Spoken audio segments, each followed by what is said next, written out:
All right. Go ahead. Hello, this is William Nelson, and I am recording a presentation to the course on cooperatives at the University of Wisconsin, River Falls. I had intended to present to you in class, but as we all know, we've had to adapt. So I'm hopefully going to be able to use this technology to record what I was going to talk about and make it available to you through your instructor. We're going to host this PowerPoint presentation on the website of the Association of Cooperative Educators, and I'll say a little bit more about that organization as we go through the presentation.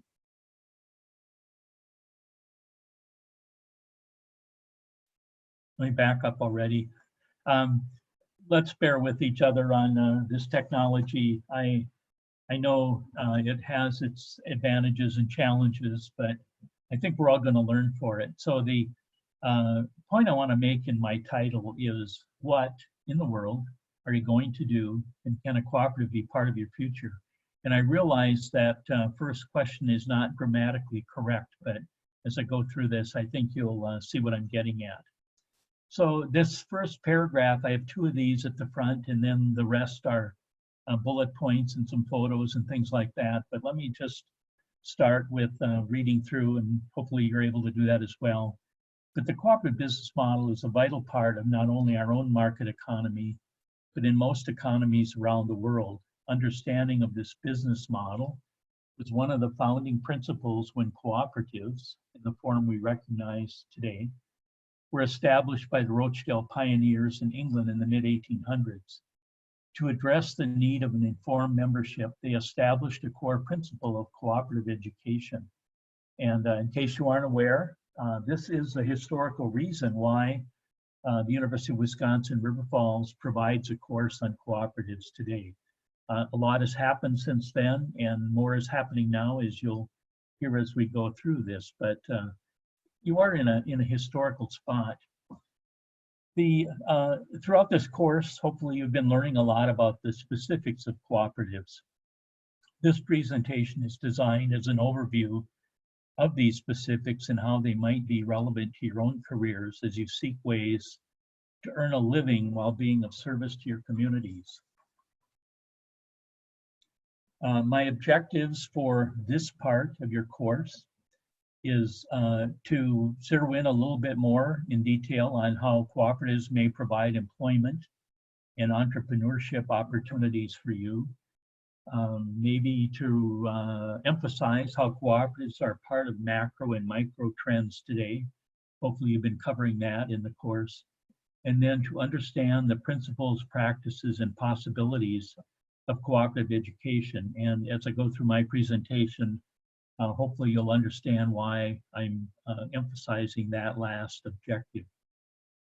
My outline for the presentation, and by the way, I do have a lot of PowerPoint slides.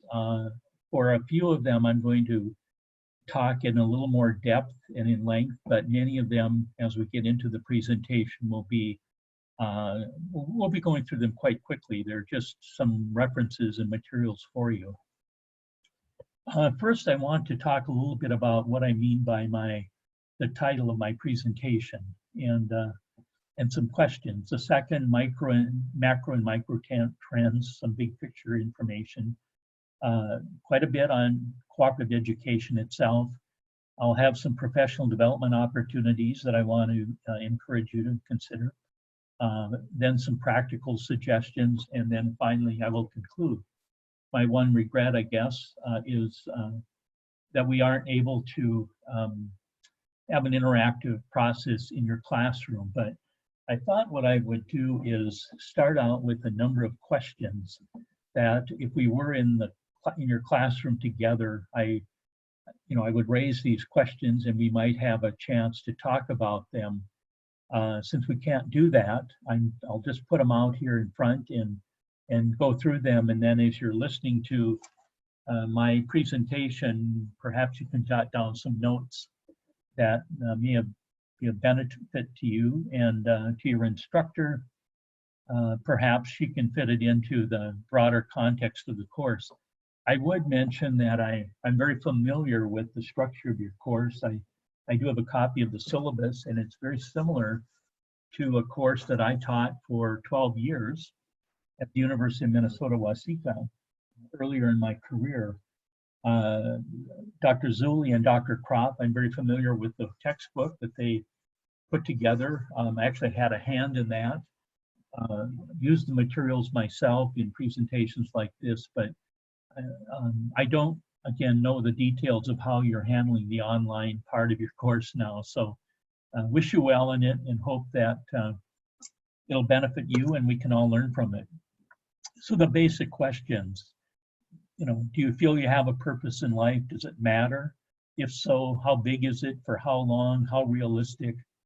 And where does food fit into your life? And by that, I don't mean your mouth or lunchbox or refrigerator, but think about food in a much broader context. I'm going to, in a few minutes, tell you a little bit about my own story, but I'm highlighting this today because as we're at the stage we are in the national COVID-19 pandemic, I think we're on the cusp of food becoming a critical issue. You probably noticed thousands of cars literally in food shelf lines in Texas.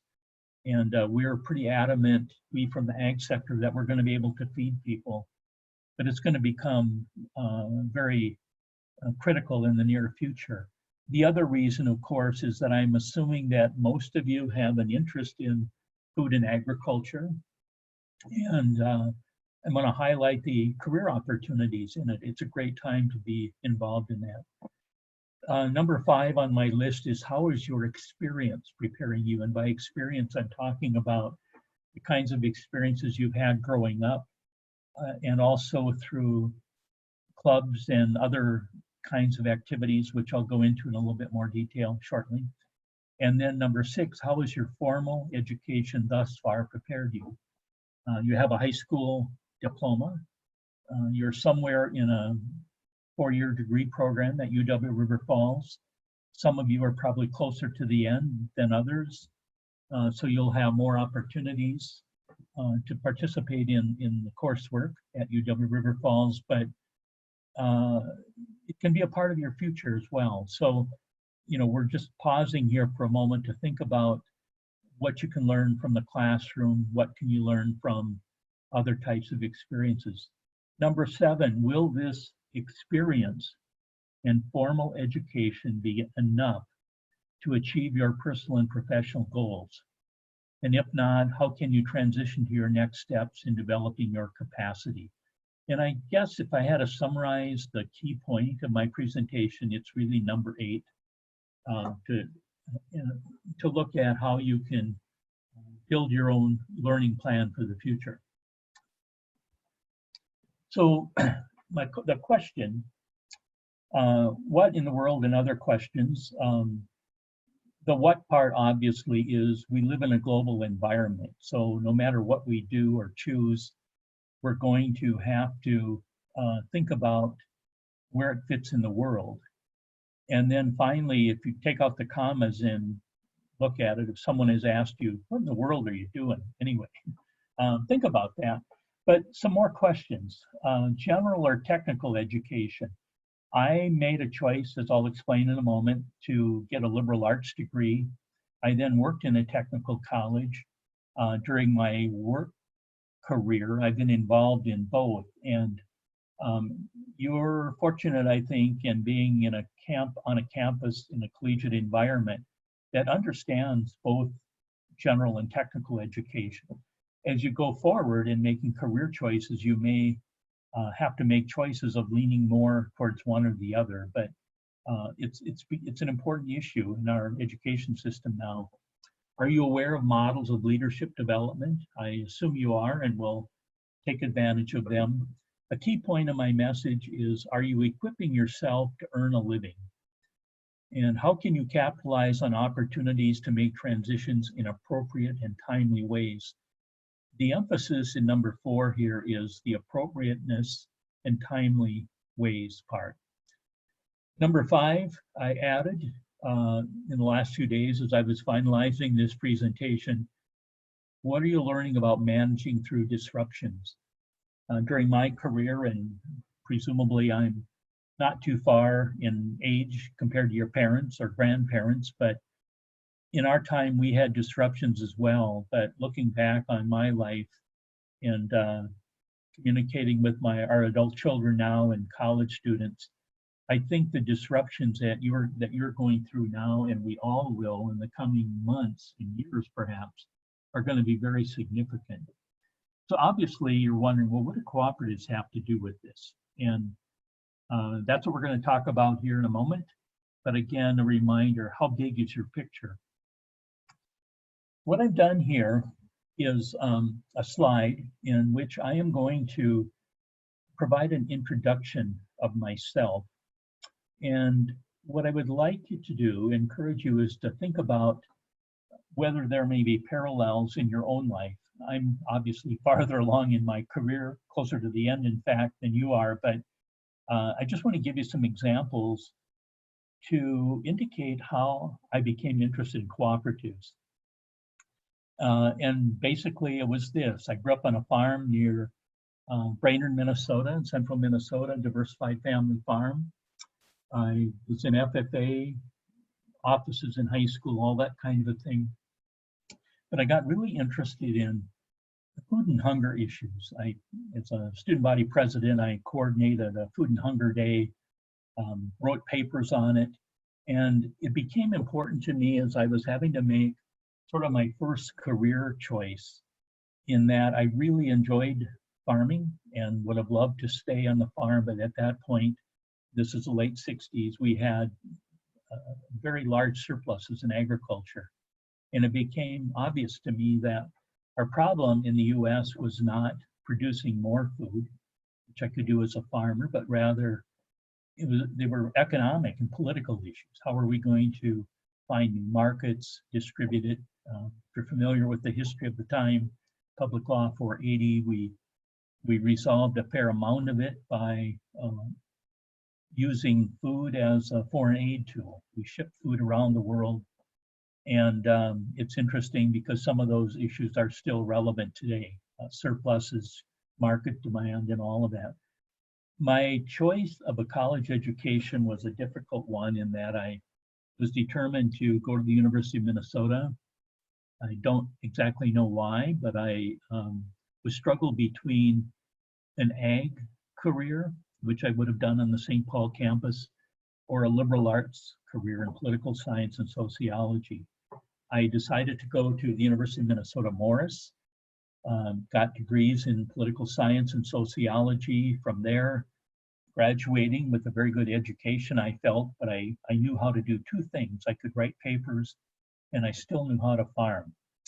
I went on and did a couple of internships, worked in the Minneapolis public schools, community education, got a couple of graduate degrees. But during this time, I started to learn about cooperatives.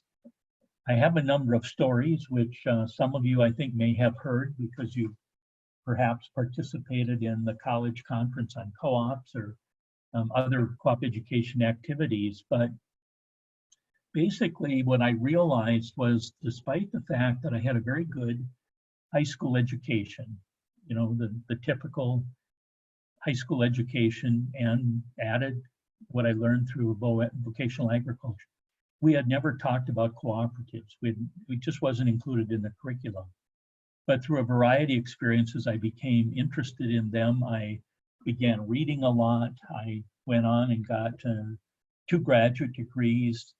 I had an opportunity after finishing the second graduate degree to teach a course on cooperatives at the University of Minnesota Waseca, which I did. I did that for 12 years. I got very involved in a number of activities nationally and internationally on education on cooperatives. During that time, by the way, we were very involved with the University of Wisconsin, River Falls. We had students who were from Southeast Minnesota transferred to UW River Falls. Got to know Gary Rohde, one of your ag deans from a ways back. Got very involved in a number of other ways. And have maintained that involvement to this day, which I'll get to in a moment.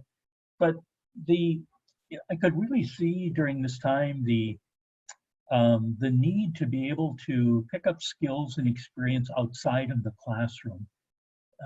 For short, I'll call it professional development. And that's true whether you're in a 2-year program or a 4-year program or a graduate program. There just isn't any way to learn everything you're going to need to know in the classroom. And some of you may have already done internships. You may have already have jobs. The workforce environment will provide some of that, but it doesn't work unless you're really motivated. And again, I'm going to go through examples of how you can, put this in the center of your mind as you're proceeding. Hopefully that makes sense. I put again here models of leadership development because no matter whether you're looking at, say, a job in agronomy or sales, energy, food science, any of the types of things that are common in agriculture, finance, you'll need some technical skills, depends of course, but you also need the social skills, soft skills. And I'm sure you've heard that as well. There's a particular reason why leadership development in the co-op sector is important, and we'll get to that. Again, number 7 on earning a living. For me, I'm in many ways a traditional person in that I, got a college education, became employed. I worked at the University of Minnesota Waseca for 13 years. The campus closed. I had an opportunity to stay in the university system, but I chose to leave to go to work for Cenex and the Co-op Foundation. And the reason I did that is because I really wanted to focus on what I thought cooperatives could do. I'll just comment on the Cooperative Foundation. It was it was around for 75 years. I was the president. Gary Rohde, your former dean, was my board chair. And the Cooperative Foundation has now become part of another foundation. But in my work first with Cenex, I began helping them develop a program on education about cooperatives. This led to my becoming a full-time employee of Cenex, which later became CHS. I became president of the CHS Foundation and continued that until I retired from CHS in 2016. Since then, I have continued to serve on a number of foundation boards, including the Ralph Morris Foundation, which I'll comment in this presentation, but also working with graduate students, colleges and universities, including some from your campus. I was involved on the planning committee for your Summit on International Education held last November. And I'm sort of mentioning the service activities because the service sector is very important part of our social economy. And so while I feel very fortunate to be able to have earned a living by being employed in the University of Minnesota and then in CHS, I also have been able to kind of stay on course with my original purpose, but it's changed a lot. I'm still very interested in how we feed people, but again, it's more than production. It's also the processing and the food industry, and now food shelves and sustainability and soils and all of that. And again, we'll come to that. Number 8, making transitions in appropriate time and timely ways. I've been making a lot of those throughout my career. When I decided to leave the farm, when I graduated from the University of Minnesota and went in different directions. Years later, when our parents passed away and we had to figure out what to do with the family farm, we revisited a lot of those issues. The college that I worked at closed. I had an opportunity to work with CHS. And I'm going to comment only a little bit about CHS in my presentation. I'm hoping that you've got other ways in your course to learn more about it. And by the way, you'll get my email address at the end of the presentation. And if any of you want to follow up with me, I'd be more than happy to try and answer questions. The point, though, is number 9, managing through disruptions. And again, this is one that I added to the presentation as I was finishing it, because we have disruptions going on all the time in our lives, and they change over time. But we're at a time in our social economy now, political economy, which we're hearing the word a lot, and it's worth our while to pay attention to it. Again, I'll say a little bit more about that as I go through this. But now I'm going to pick up the pace a bit. And my last point on this slide, one big picture, a caravan on an immense journey. And I think if I go to the next slide, yes. So this just, I have a degree in studies of the future from the University of Houston from some time ago. And one of the things that we really focused on was not so much forecasting the future, but rather systems theory, and trying to think both big and small. And over time, you know, I like, hopefully you have already been doing, you've looked at various paradigms, worldviews. Certainly religion provides those, so do national ideologies. I mean, there are all kinds of ways of looking at the world. I want to just share a few comments about one that I use a lot, and I'm not saying you should use it, but just as an illustration. And this is a concept of a caravan on an immense journey. It comes from a book by the author, Loren Eiseley, who is a naturalist. And actually the title of the book is An Immense Journey.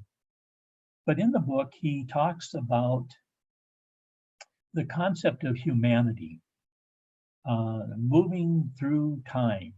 And it's like we're on a large caravan. And a couple of concepts stand out. One is that he says that everything we do on this caravan, we do together.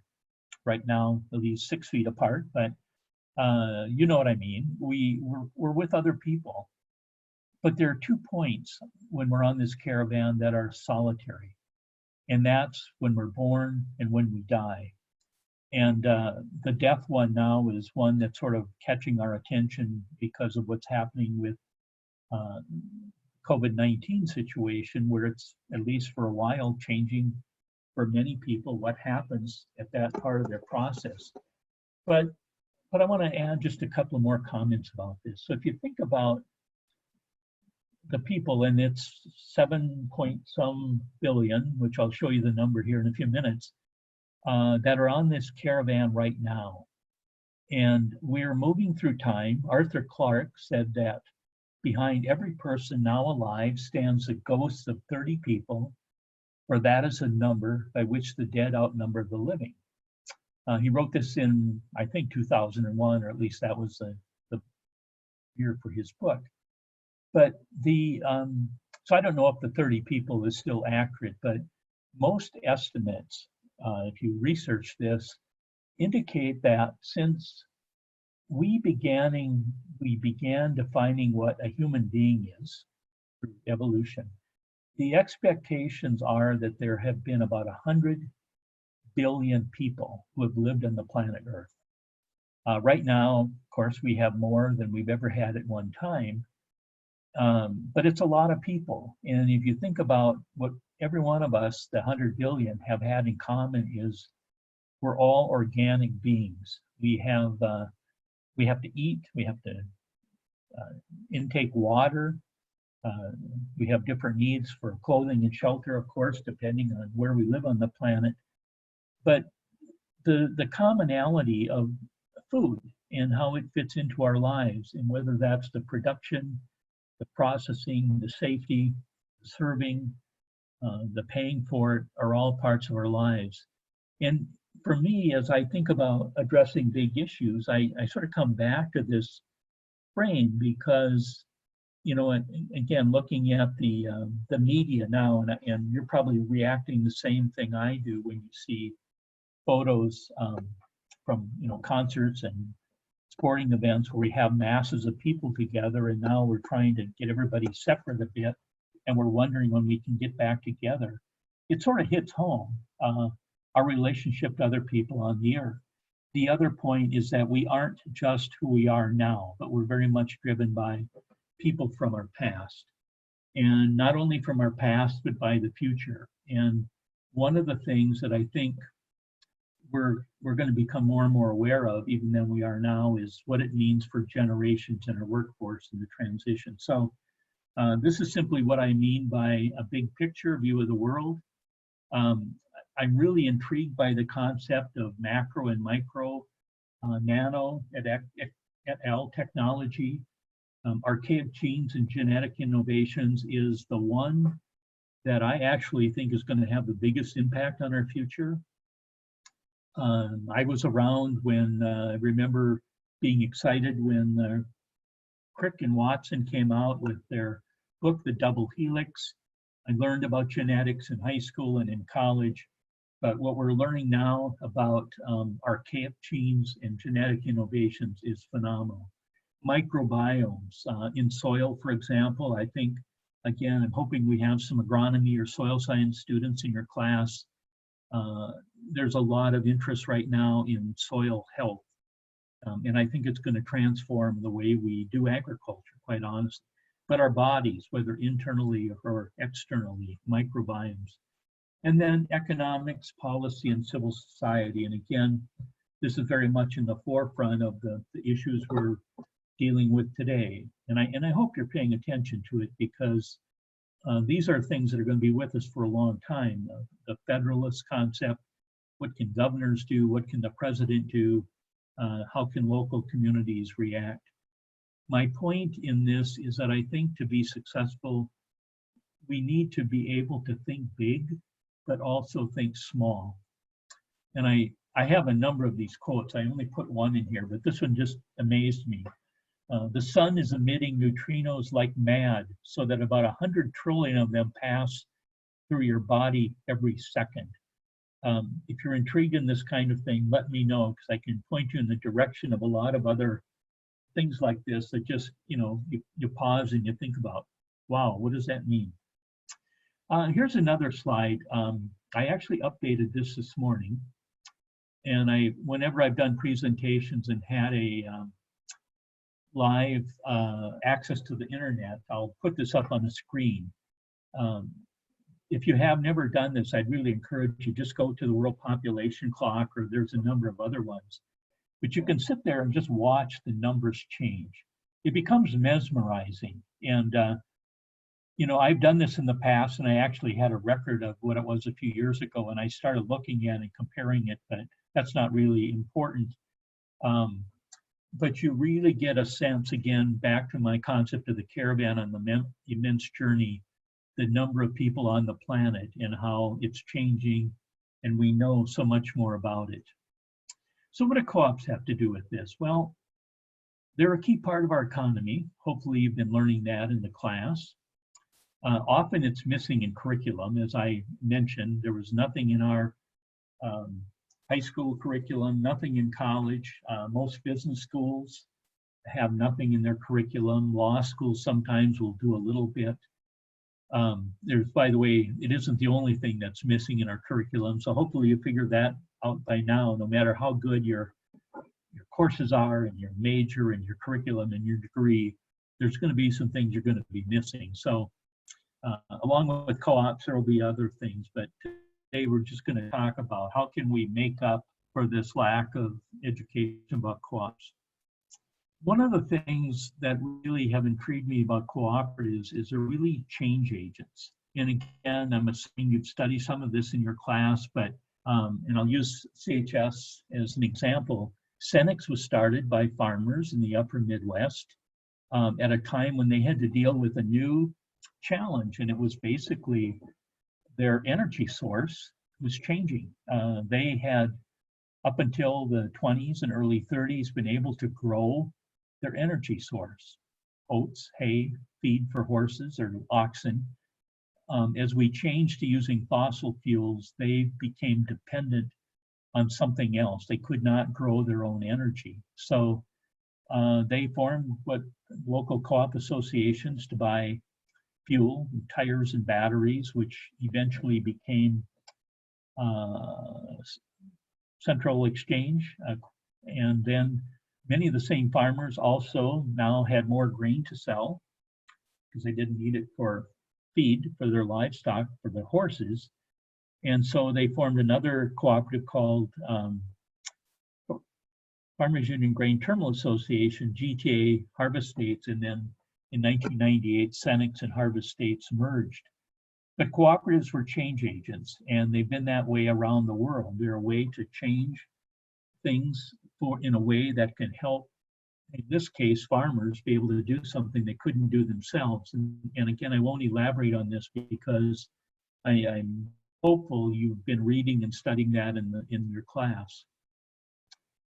They are a way to make a difference, and I'll show you a couple of numbers here in a moment that'll show a little bit of that. But they have a different motive than an organization, a business that's designed only to, benefit stockholders, and I mean stockholders, not stakeholders.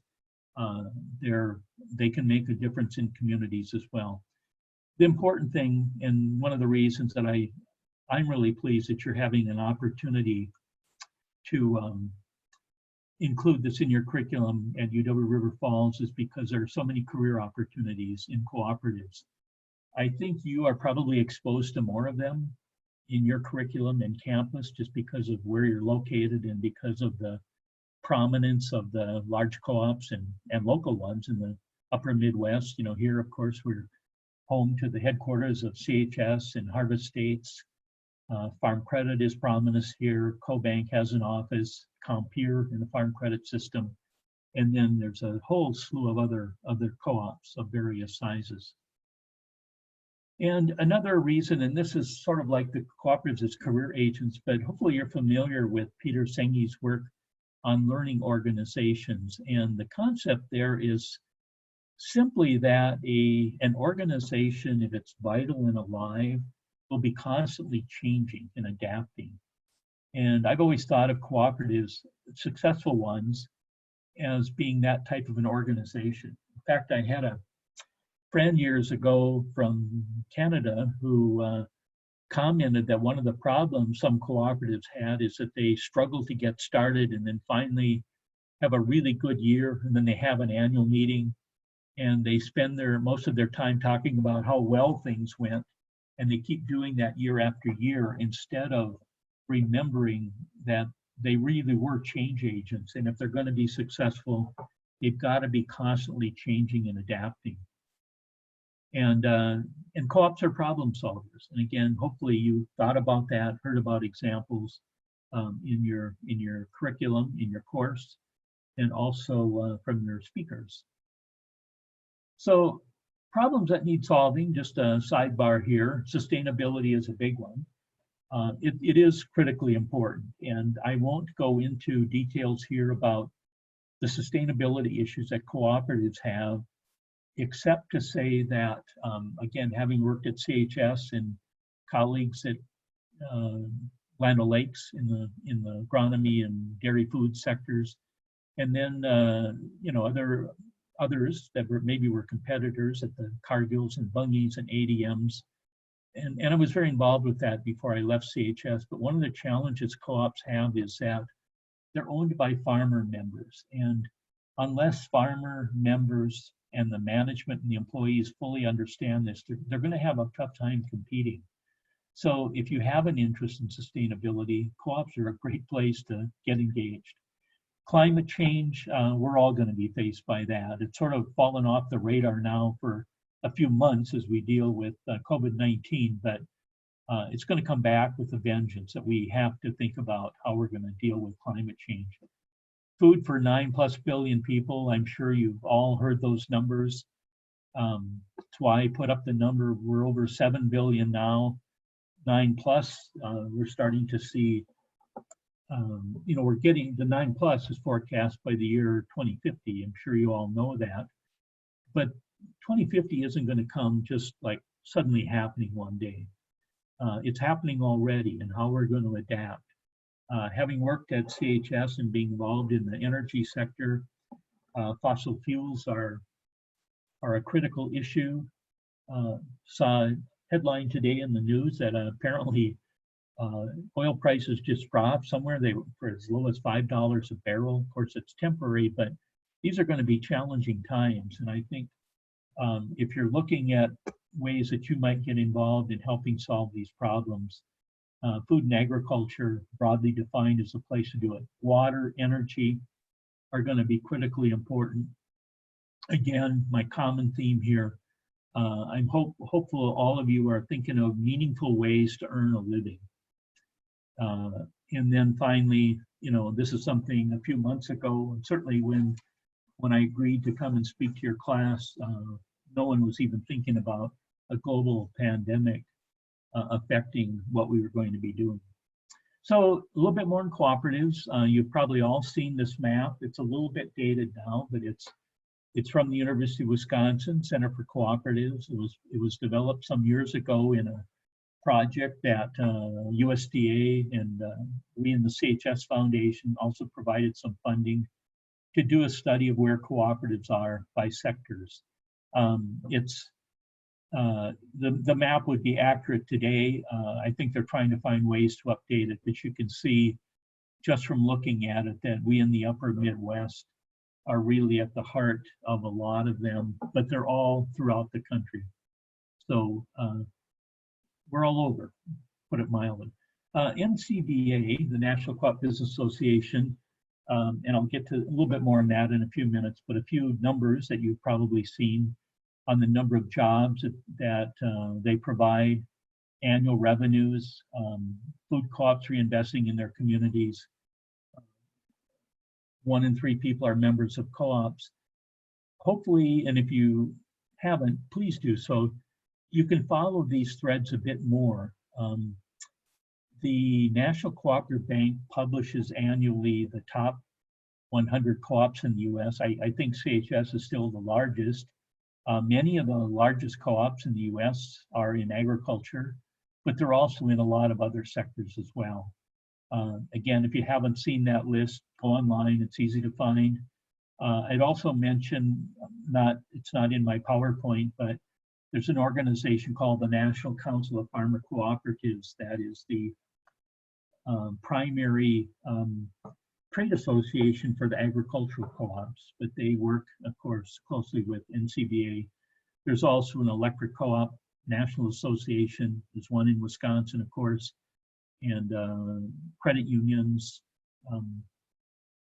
a wide variety of different sectors. So I'm going to focus a little bit now on this concept of, are you equipping yourself to earn a living? And I'll start with the FFA motto, which maybe some of you have been a part of, and I'm just going to jump ahead in case you don't recall it. Learning to do, doing to learn, earning to live, and living to serve. And I think I've got to figure out how to go back. Here we go. Hang on, I'm working on this. Well, I'll tell you what, I'm going to keep going here because I can figure it out here. I was determined to not have any errors, but so here are some of the things that I'm talking about. Business and economics. One thing I did not mention about my transition from the farm to liberal arts to work was I was really not interested in business and economics. I was interested in economics from a kind of a policy point of view, but I chose to go into, I think what you would describe as the social sciences, political science, sociology. And I had other friends, of course, in college who kind of went a different route, some into teaching, of course, some who went into business. And the one thing I would say about all of us is whatever choices we made, we had to give up things. The students, and there are probably some like that in your classes today, who are mostly interested in business, and that's great. Others who are maybe thinking about nonprofits or trade associations, government affairs, public affairs, communications. Those are all good directions to go, but when you choose them, make sure you're aware of what you're neglecting. So in my time, I did not really get engaged in the business side until I left the university and was at CHS, which I was fortunate to do it, but it took a while. Another big one is generational changes in the workforce. You know, I'm a boomer. I don't know what you call yourselves now. You're all vaguely familiar with what everybody calls us, and some of it's accurate, some of it isn't. The key point, though, is that these differences do make a difference. I heard a futurist a few years ago comment on the current generation, and I don't know if he was talking about at that time millennials or X's or Y's or whatever the next one is, but because of the rapid change in society today, his point was that if you're 17 years old and you've got a sibling who's 5 years younger, say 12, your younger sibling is in a different generation already. And that may be a bit of an exaggeration, but I think it is something as you go out into the workforce or start your own business, whatever you're doing, you think about that. And part of the reason is because we know a lot more about it.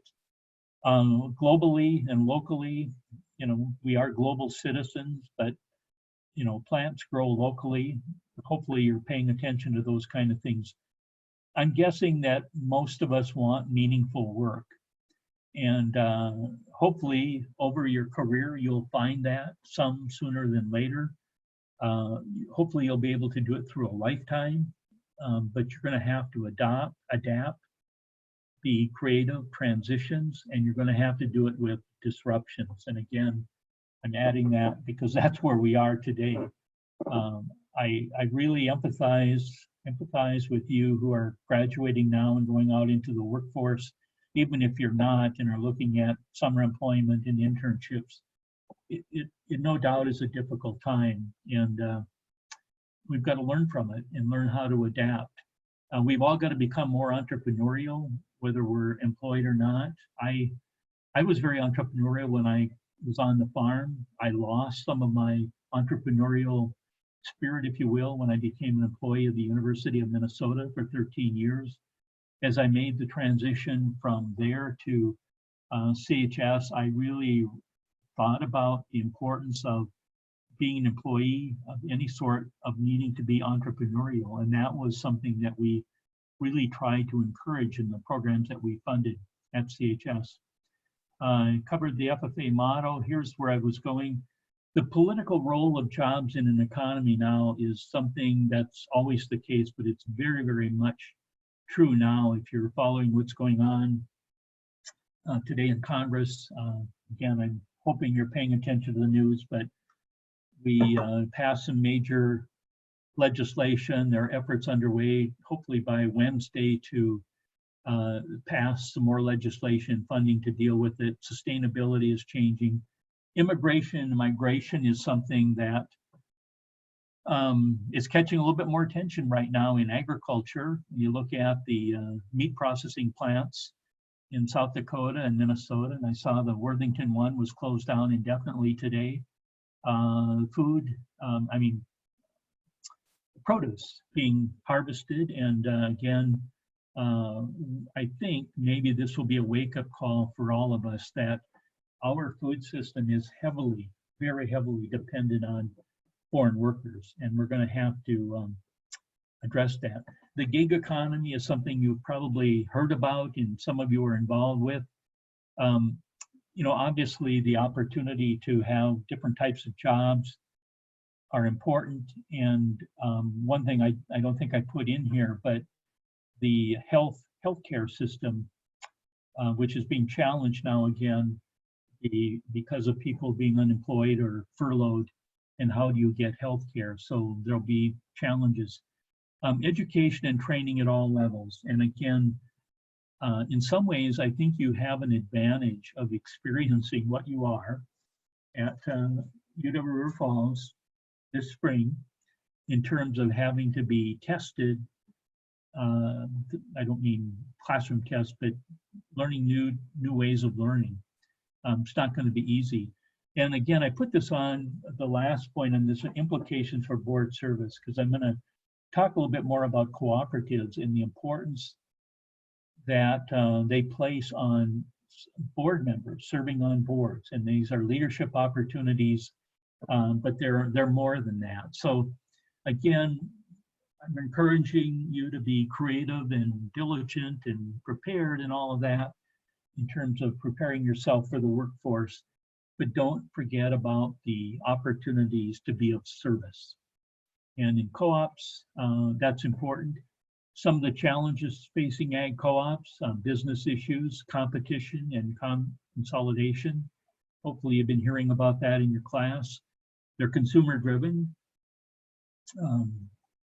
And again, I'll use the example of a company like CHS, which on the ag side at least, it's our members, the 600,000 members are primarily, the ones who do the most business are commodity farmers. Now there, of course, are dairy farmers and other types as well, but for traditional ag producers who are producing commodities, one of the things that they've had to deal with is consumers are asking for new solutions. And I'll just leave it at that. Hopefully you've been studying that more. Workforce in the Twin Cities, we CHS, is competing for workers interested in what we did, competing with, the big ag companies, Cargill, General Mills, etc. And one of the things that we did as a way to help people understand who we were was we provided funding for the St. Paul Saints CHS Stadium. Generally, and you may have seen some advertising that CHS has done during the Super Bowl and I think the Academy Awards, which is kind of unusual for a company like CHS, but the need for an educated workforce is important, and cooperatives have to pay attention to it like everyone else. Membership, financial strength and security of farmers, that's always an issue. It certainly is now. Obviously a co-op isn't going to be successful if its farmer members aren't successful. And they have choices. So financial strength and stability is important. There are great opportunities, career opportunities in companies like CoBank and Farm Credit, credit unions, and the ag co-ops too, of course, have some finance positions. But a really important need are the ability to provide high quality directors. In the case of CHS, these are 17 producers that are elected on a regional basis and compete with each other. In other co-ops, some of them may be appointed, some of them may be from management, but it doesn't matter. They need to be really high quality and keep learning. Some of the emerging governance issues for co-ops are fiduciary rules, current and emerging. So again, if you can imagine yourself being a farmer or rancher and managing your own business, but you also need to be able to serve on the board of a Fortune 100 company. If you're on the board of CHS or Land O'Lakes or other companies of that size, and even for smaller ones, the fiduciary rules are important and the same. Evolving business and nonprofit structures. There are some new business opportunities now in the nonprofit sector. I think they're called I'm not sure what they're called, but preferred benefit companies. So they're in the case also of CHS and some others, CHS has a financing opportunity called preferred stock. And again, this is non-voting stock, but it provides a source of capital to the company. Availability of capable and willing directors, and they have to transition to new generations. Critically important. What determines relevancy? And the question that I'm asking is a cooperative relevant? Because if it isn't, there's no reason why it should continue. Why was it or any organization formed? Why does it still exist? Will it be needed in the future? Are there better alternatives? Can the co-op business model adapt to meet changing needs and opportunities? And I need to go back here one moment because I'm switching. So this is important for any kind of a business. And a lot of companies now, especially when there were smaller ones, larger ones that are faced with the economic crisis that's come about because of the COVID-19 situation, are going to have to wrestle with this. For co-ops, it's a bit of a different challenge. And again, hopefully you've gotten into some specific examples from some of the co-ops here in the upper Midwest. Why have they decided to get out of some businesses, get into other businesses? Why have they merged? Why have they consolidated? In some cases, why have they dissolved? But unless they can do that, they aren't going to be relevant. But I think they will be, because they are doing the kind of changing. What I'm going to do now is I'm getting closer to the end of this presentation. I'm going to focus and go through it pretty quickly about how you can learn more about cooperatives. On the slide in front of you, you can see the Ralph Morris Foundation, ACE, etc. And I'm going to go through each of these pretty rapidly with some examples of what you can do to learn more about cooperatives, and hopefully you're interested. So the Ralph Morris Foundation, of which I happen to be the chair of, got about 3 slides on this. This is a small foundation that was started almost 20 years ago when Ralph Morris, the prominent co-op attorney, passed away. And we focus on emerging leaders, learning about cooperatives in farmland preservation, land stewardship, and sustainability. We also added, and some of you may know the name Rod Nilsson or his family. When Rod was the Secretary of Agriculture, DATCAP, in Wisconsin, some years ago, he died from a drowning accident, tragic accident, and we created a Rod Nilsson Legacy event, which we do at UW River Falls each April. We had one scheduled for April 7th, but we had to cancel it this year. But we've continued building on that. And I'm not sure who the people are in this photograph. I think it was from one of the events that we sponsored. And by the way, let me see if I have this on the next slide. So we do symposiums on campuses. We've done them at Stevens Point and one at your campus for about 16 years now, I think, helping students network with leaders and exploring themes. We also have a Rod Nilsson Land and Water Steward Scholarship, and do awards to graduate level students. We also do leadership development scholarships. We've done over 2,000 of these. We've had a significant number of UW River Falls students who have gotten these scholarships and participated in our events. And hopefully some of you in the class, if you haven't already, will take advantage of them. Let's see, I think, going here. So another resource for you is the Association of Cooperative Educators, and the slide has a lot on it. I don't think any of my items here have a live link, but what I'm going to be doing with this presentation is placing it on the ACE website, and they will make it available to your instructor, who will in turn make it available to you. So if you follow those links, you should be able to see some of these other types of resources that are available to you. You'll notice down in the right, CHS Foundation was supported some of these things. This Co-op Educators Network, CNET, I think is a valuable resource. ed.coop is a resource, TESA Cooperative Collective. But again, go back into the website and check out these resources. Another one is NCBA CLUSA, and I've got a few slides on them. I mentioned them earlier, but one of the programs they do is offered each fall, the Co-op Leaders and Scholars Institute. It's scheduled for October, still on the schedule. They're hoping to be able to hold it. And you can read through this if you wish to learn a bit more about it. Some of you may recognize the name Kathy Statz. She's the education director for Wisconsin Farmers Union. She's actually in the photo in the bottom left there, second over. She's on a Ralph Morris Foundation board, but she helps with that program. And it's an excellent opportunity if you're interested in participating in a conference in Washington to learn more about it. I'm not going to click on this link here, but I think it is live. You probably, I don't know if you'll be able to do that, but again, last year it was October 2nd through 4th, 2019. The dates would be similar this year. If you go on their website or contact me or Kathy Stats, you can learn more about it. Again, here's just some more details on it, on how it's funded.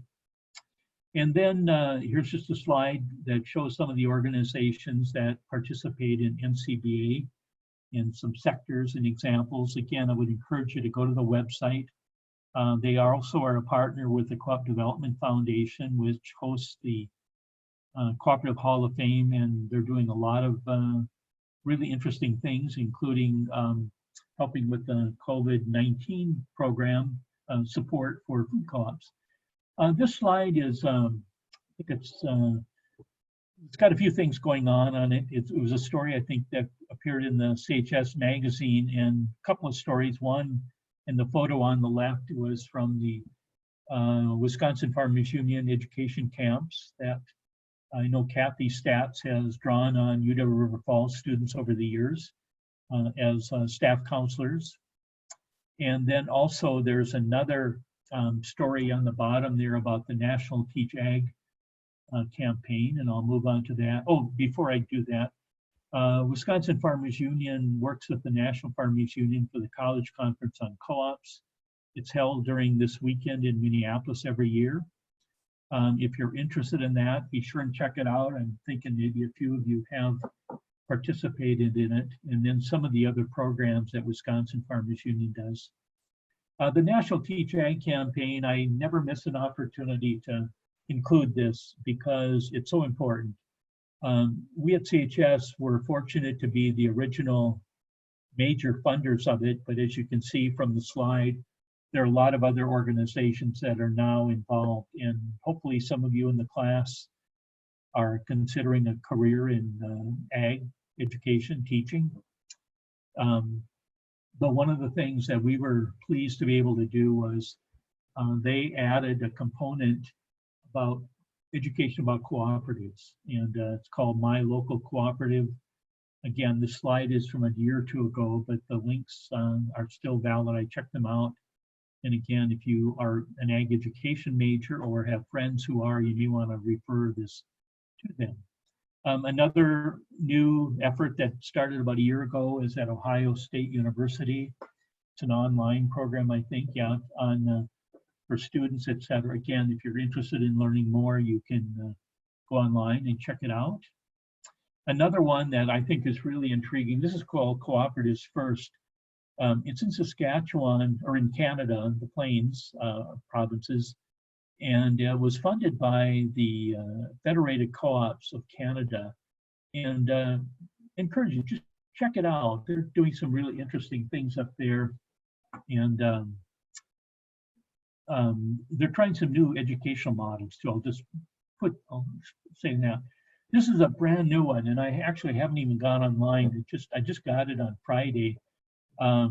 But the Center for Co-ops of Madison, Wisconsin, I should say, of which UW River Falls is a part of, has just launched a new National Cooperatives Resource Ecosystem Map. And I read about it in the newsletter. I serve on their advisory committee, but this, of all the stuff that I'm showing you today, I think this one might be the most interesting for you to check out. And again, it was just released on Friday, I think, or maybe even this morning. So let me wrap up here pretty quickly. Some examples on professional development. Obviously, taking elected courses, in other words, courses you're choosing and aren't required to. Your co-ops course is one of those.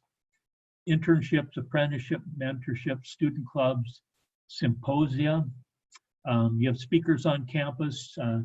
Again, the one I participated in some of them, but the one last fall, a whole series of them for the week on the International Education Summit. Of course, our Rod Nilsson Legacy event, and READ, Ag Future of America. Some of you are familiar with that. I know you've had participation from your campus. Check out their website. They have a major event in Kansas City in November. PAS is one that I'm going to add a couple of slides on here because you may not be familiar with it. I just began serving on their board here about a month or two ago. Here's a little bit of information about PAS. I'd actually been involved with the organization for a long time. CHS was a funder of it, but their conference, I should say our conference, is going to be in Madison next March. So for some of you, maybe a local opportunity, get involved. And again, you can read through the details here, some of the strategic directions. Again, the website has more information, but there are opportunities to get involved. There are a number of, I'd say probably maybe more of the members are coming from the upper Midwest, so a good chance to do some networking. So let me wrap up here with some practical suggestions. It helps to have a purpose.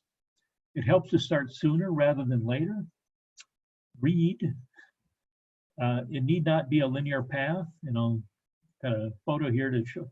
Well, here's my reading list for you. Again, hopefully you can access this PowerPoint later, but these are some of my favorite books. I'll just put it that have been part of my learning over time. This is actually a photo I took of my desk before I left CHS, and we were in the process in 2015 and 16, early 16, of looking at the future of the foundation. And we were looking at all kinds. We had a consultant. I put a photo of my horoscope that day. I don't remember what it said, but probably wasn't relevant. But one of my staff had drawn this picture of success, what people think it looks like and what it really looks like. And I think she got it from somewhere else. The picture on the right is a photo, though, of what I took away from this. And again, you can't make it out, but the point is, it's not a clear linear path, and it's not always going up. It's going sideways, it's going down, whatever, and we have to learn to manage through disruptions. These may not sound practical to you, but have a few good theories. Be able to think big. Think about tipping points. We're certainly in one now with what's going on in the health and economy. A singularity, check that one out. It's an interesting point about fossil fuels, if I recall. One of my favorite theories is from Erving Goffman, a sociologist in social interaction. And basically his concept is that if you think of, we're on a stage, and most of what we see is out in front of the stage, and that's what we focus on. But if you go behind the curtain, there's a lot of other things going on. And again, you can check this out. I'm sure there are shorter versions of his book, but it's a really interesting concept. And once you learn a little bit about it, you will not see things the same again, I can assure you. Again, the whole point of my presentation was to add a little bit to your class, maybe some things that didn't come up, business, social, political, and entrepreneurship issues in cooperatives. If you haven't been aware of, maybe worth checking out the life cycle theories that Michael Cook at the University of Missouri has done in terms of how co-ops have shaped change over time and how they're changing.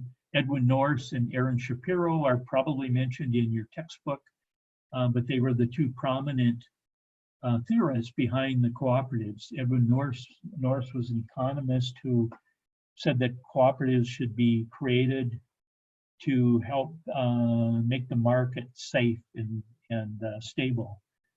Aaron and defense, you know, you don't form them unless you need to. Aaron Shapiro was an attorney who got involved in Canada and on the West Coast with fruit and vegetable cooperatives. And his theory was you ought to be on the offensive. You ought to form cooperatives, create a monopoly if you can. The reality, of course, is we're somewhere in between. But you want to go back to some of the theory, it's pretty interesting. So I'm an advocate for co-ops, but quite honestly, some co-ops suck. I'm assuming you're at least chuckling here. There's a serious story behind this. We moved from Waseca, where lived for 20 some years, to St. Paul, where we live now, in 2012, I guess, and or 8, I don't know, it was a while ago. But in our neighborhood in East St. Paul, there's this co-op vacuum store. It's gone now. In fact, if you could see what's on the windows, you'll see that it was in the process of being condemned or something. I went and I had my photo taken there for fun, I guess. And I peered through the windows and everything was covered with dust, which is not a good marketing tool for a vacuum co-op. The point is, though, that I'm probably at some time, this was a really good idea. Obviously, vacuum co-ops are not needed anymore, just like co-op printing and a lot of other types of things. And that can be true of any type of a co-op. They're not necessarily meant to last forever. And so my message to co-op leaders, et cetera, are be willing to change. This is a photo of a note that I picked up off a table in Syracuse, New York, after being at a co-bank meeting and a director's workshop. And I was visiting with someone as the meeting was breaking up, and I saw this on the table. These were farmer directors, and nothing against farmer directors that apply to any of us, but you can see what was going on there. One of the directors wrote a note, said, "Wake him up. We don't want him to miss this." And I don't know if it worked, but my point is we all need a wake-up call. We go to classes, we hear speakers, we read books, but sometimes it just doesn't register with us. So hopefully you're taking advantage of every opportunity that you have, and there's somebody out there nudging you a bit to wake you up if needed. A proactive futures approach. Abraham Lincoln said that if we can know something about where we are and how we got there, and where we are trending, and if the outcomes which lie naturally in our course are unacceptable, to make timely change. And that's been something that I have tried to pay attention to throughout my career. I think it's true about cooperatives. I think it could lend some value to the way you're approaching things. And what's going on? Where are you headed? Are you okay with it? If not, do something about it. And also on timing. All of us, whether or not we are warriors, have a cubic centimeter of chance that pops out in front of our eyes from time to time. The difference between an average person and a warrior is that the warrior is aware of this. And one of his or her tasks is to be deliberately waiting so that when his or her cubic centimeter pops out, he or she has the necessary speed, the powers to pick it up. I found this to be valuable as well, thinking about how time is such an important part of our life, and you never really know when that cubic centimeter of chance is going to pop out and provide an opportunity for you. Hopefully you've had these kind of experiences in your courses at UW River Falls, in your experience there, perhaps even in this presentation. But if not, when you sign on for the next assignment in your online course these days, keep an eye out for that cubic centimeter of chance. Summary: personal and professional skill development is important in cooperatives, and cooperatives can provide you a good opportunity to do that. Cooperatives are organizations, and they build capacity through their employees and talented employees. They need people like you. Create your own personal and professional plans. Include everything you've learned and your experiences. Learn what to weed out, but build off that. And whatever your worldview is, and hopefully you can think big and think small. My 2 rules, and I actually came up with these in the mid-1980s. I was in Madison at an ACE Institute, Association of Cooperative Educators, and I received an award for something. It was kind of the first award I ever won for something in my professional life. And I was called to the front, and I wasn't expecting it, but I knew I'd be asked to say something. And I came up with these two rules: get involved in things you cannot do alone, and get involved in things that you cannot complete in your own lifetime. And I have used this in, I think, every speech I've given since then. And I run into people now who will remember that. I'm actually at this point in my post-employment career writing up my notes, quote unquote, about evaluating myself to see how well I've done at that. But I think it's good advice. You can't do things alone. So develop your skills to work with others. And if you're only thinking about your own lifetime, you're not thinking big enough. Saul Steinberg, in My Search for Absolutes, I've got there are two slides on this. If you think of yourself as an artist and you've got a pen in your hand and you're drawing, kind of sketching things out, take it the next step. And that is, you can have a lot of tools, and it helps to have a vision and a purpose, an idea where you want to go, and then create practical steps to get there. You can't just do it in your head. You need to do it over time and in practical ways. And finally, I'll close with this. What problem are you trying to solve? If you expect to see the final results of your work, you haven't asked a big enough question. With that, I'm going to finish. I very much appreciate your willingness to listen and think about this. My contact information is on the bottom. I prefer being contacted via email rather than phone, but I can be if need be. And I am staying involved with UW River Falls. Hopefully we'll be back on campus when you are in various things. But really wish you well in your finishing out your spring semester, this course, and your plans for the summer, and wish you the very best. Thank you very much.